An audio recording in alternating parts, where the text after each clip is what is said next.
Let's bring in Mark Morgan, the former acting commissioner of U.S. Customs and Border Protection under the Trump administration. He's also a visiting fellow at the Heritage Foundation. Mark, good to have you back with us, sir. Thank you. You too, Vince. Thanks for having me. This, of course, is a tragedy, and it is just the latest one. We keep hearing this story. We just have different Americans who are killed each time. What do you think?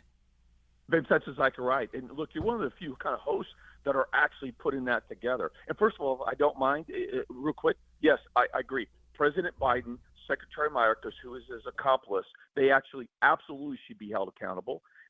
We have the first step in Mayorkas being held accountable. And I'm going to say one more harsh thing, but I'm going to stand by this. Blood is on their hands. There is no doubt. And as you said, this is the frustrating part. As tragic as the death of Laken Riley is, she's not the first and she won't be the last. Let's not forget about Kayla Hamilton or Elizabeth Medina. Again, two young girls that were taken by the illegal aliens that are in this country, Vince. And if I can't, a quick couple of stats. In 2023, ICE arrested 73,000 criminal illegal aliens in the United States, including murderers, rapists, pedophiles, aggravated felons, and gang members. From 2011 to 2024, Texas alone arrested over 300,000 illegal aliens that had committed 500,000 crimes. 500,000 crimes, including 950 homicides, 1,100 kidnappings, and 60,000 assaults. And that's in the state of Texas alone, Vince. So I'm glad we're talking about it. We should be talking about it. But this has been going on for a while. Yeah, it's completely out of control. Democrats are, of course, trying to downplay it. Katie Porter, a congresswoman from California, was on CNN last night, and she said that we shouldn't let one little old murder change our immigration policy. Take a listen. Well, I think when a horrible tragedy like this happens, I think whenever we're dealing with violent crime, there is a sense of outrage, of sadness, and of loss. But I think the important thing to focus on is any one instance shouldn't shape our overall immigration policy. Yeah, Mark, let's not get too crazy. Let's not get ahead of ourselves. It was just one murder.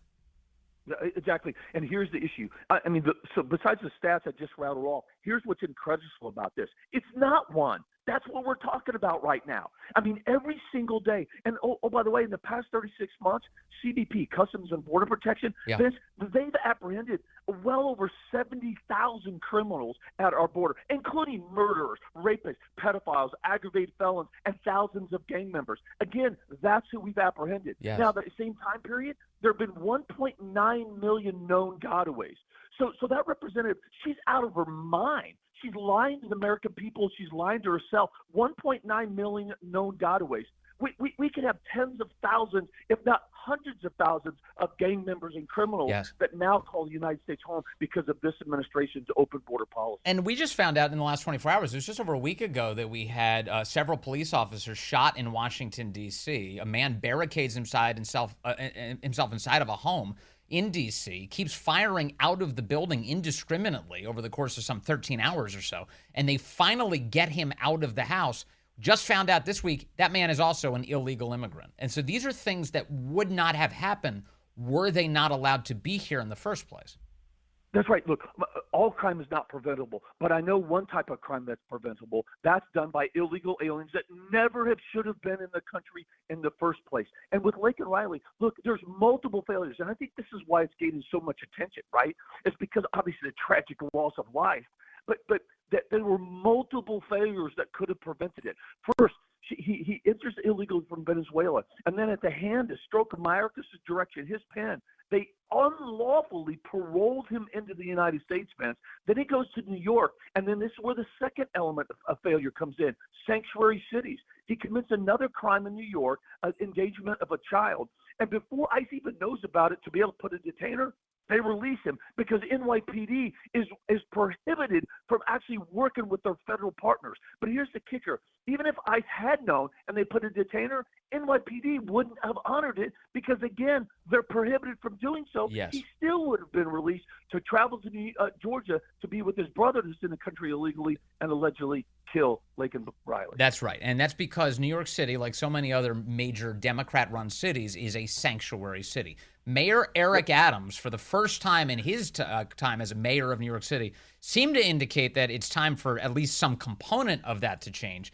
Here he is yesterday hedging a little bit on the idea that they should continue to be a sanctuary city. Take a listen. Now, the overwhelming number of migrants in the cities that are here, they want to work. I still don't understand why the federal government is not allowing them to work. They need to have the right to work, like all of us that have come to this country have the ability to do so. But those small numbers that are committing crimes, we need to modify the sanctuary city law that if you commit a felony, a violent act, we should be able to turn you over to ICE and have you deported. A little hard to hear that, but he said we need to modify our sanctuary city laws for those illegals who are committing crimes, turn them over to ICE, and have them deported. It sounds like a step in the right direction, but I have two reactions to this. One, why did it take so damn long to have this position at all? And two, why not just go full tilt and say no more sanctuary status at all? So, look, Vince, that's why I love coming on your show, because I couldn't have said it better myself. I agree with both points, right? It's way too long. It's way overdue. But look, there's something very nuanced in his statement, though, if you listen to it. He said, if you're charged with a felony, a violent crime, so it's a step in the right direction, but this is very much like what Secretary Mayorkas has done with restricting ICE, meaning you basically have to be convicted of a violent crime before you as an illegal alien, you're actually going to coordinate. So this would not have stopped Laken Riley's murderer. Because Laken Riley's murderer was picked up on child endangerment because he had a kid on a bicycle without a helmet on.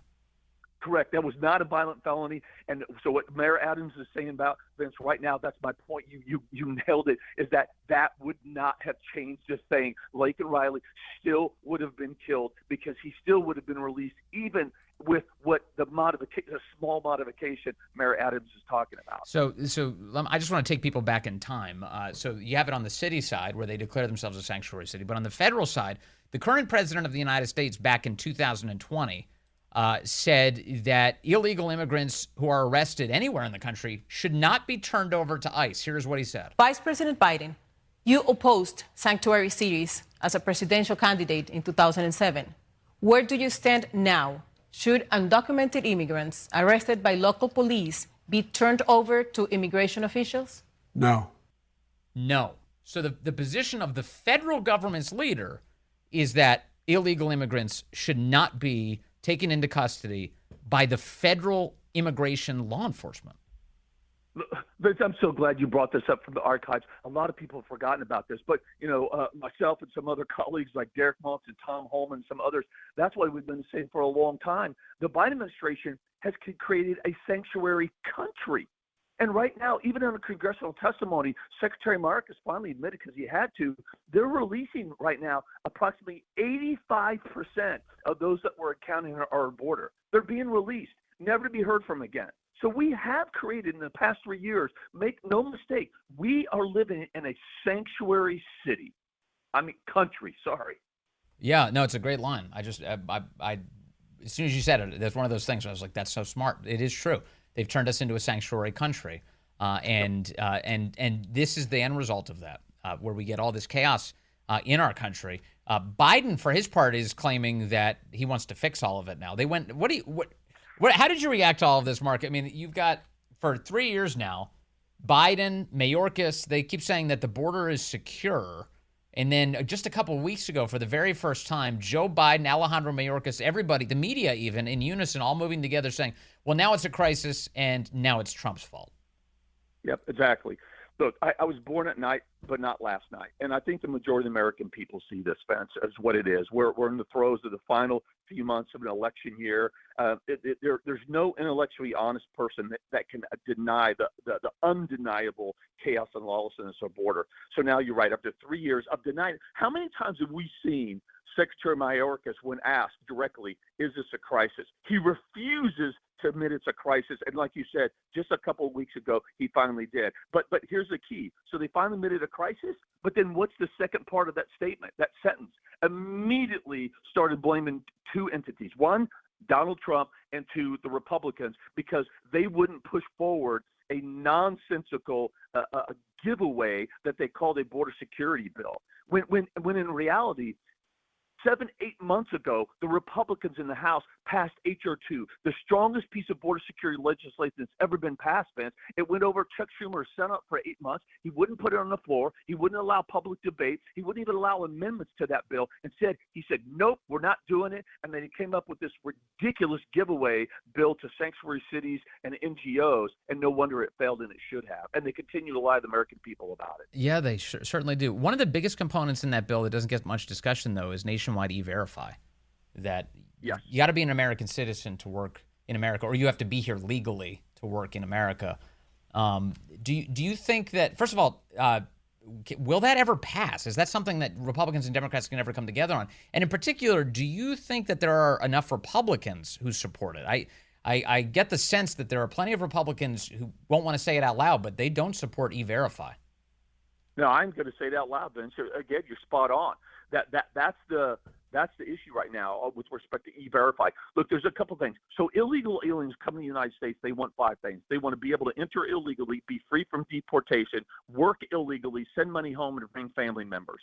Those are the 5 things we need to tack to de-incentivize. And the 2 most important ones, one of them is take away their ability to work illegally. But the other part is you have to end, catch, and release. So you have to stop releasing them, and then those that get in here, we have to make sure that they can't work illegally. And the best way to do that is to go after the companies that are actually knowingly and willfully hiring illegal aliens, because they're further marginalizing an already marginalized U.S.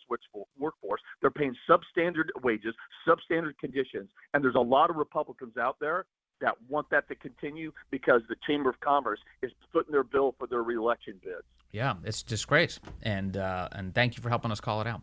Mark Morgan, again, always great to talk to you. Thank you for your wisdom on this subject and so much more. Thank you, Mark.